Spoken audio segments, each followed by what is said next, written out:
what John and I can achieve in Ohio. And I'm excited about the opportunity to transform state government and make the changes that are necessary so that Ohio and Ohio citizens can be prosperous once again.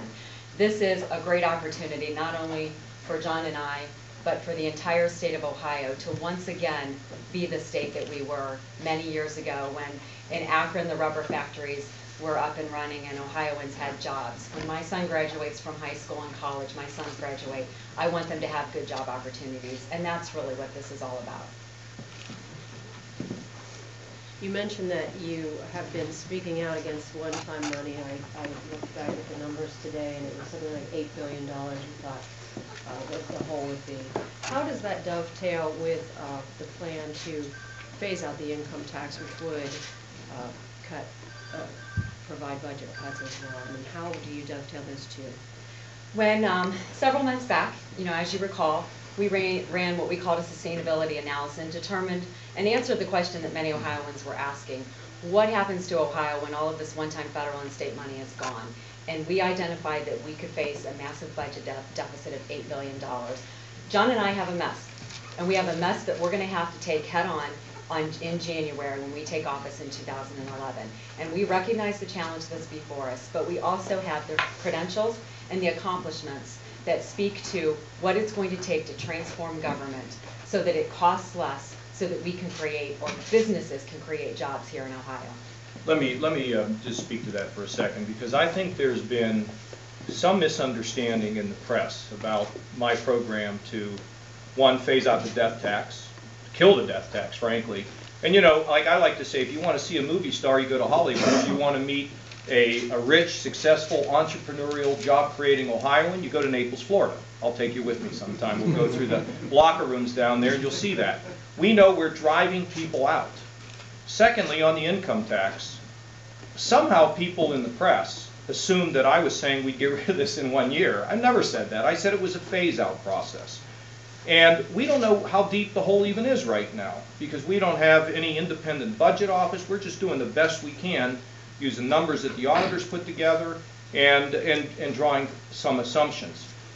Let me tell you that we will not attempt to phase this out in a manner that is not consistent with being able to modernize the government and dig ourselves out of this hole.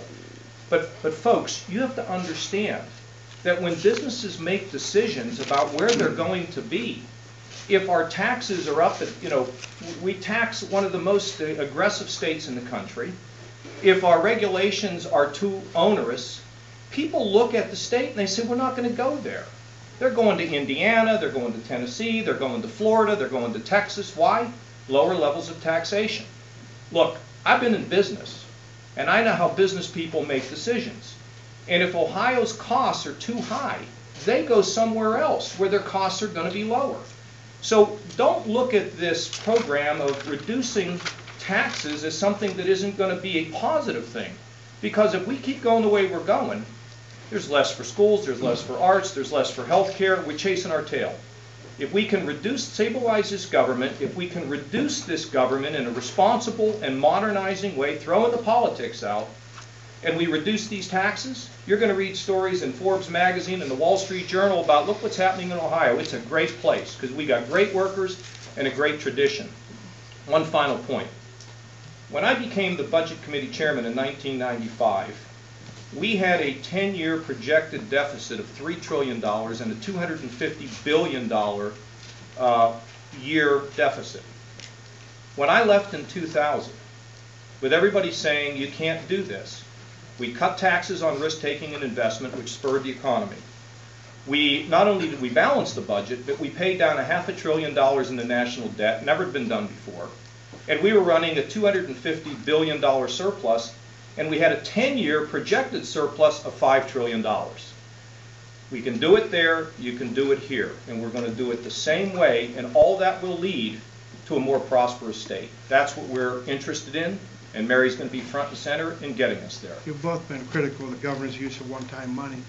If you had been in the governor's office, would you have rejected that stimulus money? And if so, how would you have balanced the budget? Joe, if I was in the governor's office, we wouldn't be where we are.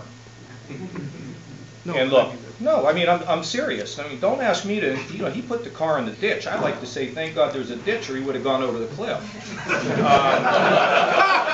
I mean, seriously, I mean, look, he ignored these problems all along. I'm not going to tell you that there weren't Republicans in the past who also ignored the changing landscape for our state.